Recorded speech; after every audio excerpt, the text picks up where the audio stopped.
Kerajaan Banjar merupakan salah satu kerajaan penting di Kalimantan Selatan dengan sejarah yang kaya dan menarik.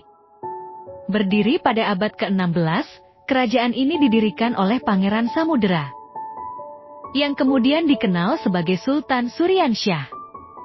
Awalnya, Pangeran Samudera dibantu oleh Kesultanan Demak dalam merebut kekuasaan dari pamannya, Pangeran Tumenggung.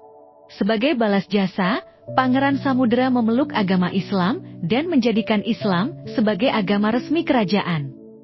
Pada masa pemerintahan Sultan Suryansyah, kerajaan Banjar berkembang pesat dalam berbagai aspek, terutama dalam bidang perdagangan. Letaknya yang strategis di tepi Sungai Barito menjadikan Banjar sebagai pusat perdagangan yang ramai. Pedagang dari berbagai daerah, termasuk Jawa, Sumatera, dan bahkan dari luar Nusantara, sering datang untuk berdagang di Banjar. Komoditas utama yang diperdagangkan adalah lada, emas, dan intan. Keberhasilan dalam perdagangan ini membuat ekonomi kerajaan Banjar sangat makmur dan stabil. Selain dikenal sebagai pusat perdagangan, kerajaan Banjar juga terkenal karena kontribusinya dalam penyebaran agama Islam di Kalimantan. Sultan Suryansyah, sebagai raja pertama yang memeluk Islam, sangat aktif dalam menyebarkan agama ini kepada rakyatnya.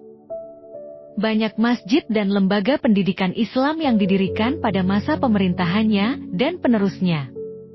Salah satu masjid bersejarah yang didirikan pada masa ini adalah Masjid Sultan Suryansyah, yang masih berdiri hingga kini dan menjadi saksi bisu penyebaran Islam di wilayah tersebut.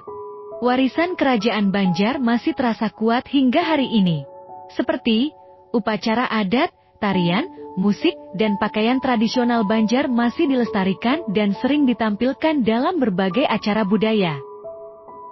Selain itu, peninggalan arkeologi seperti masjid dan makam raja-raja Banjar juga menjadi daya tarik wisata sejarah.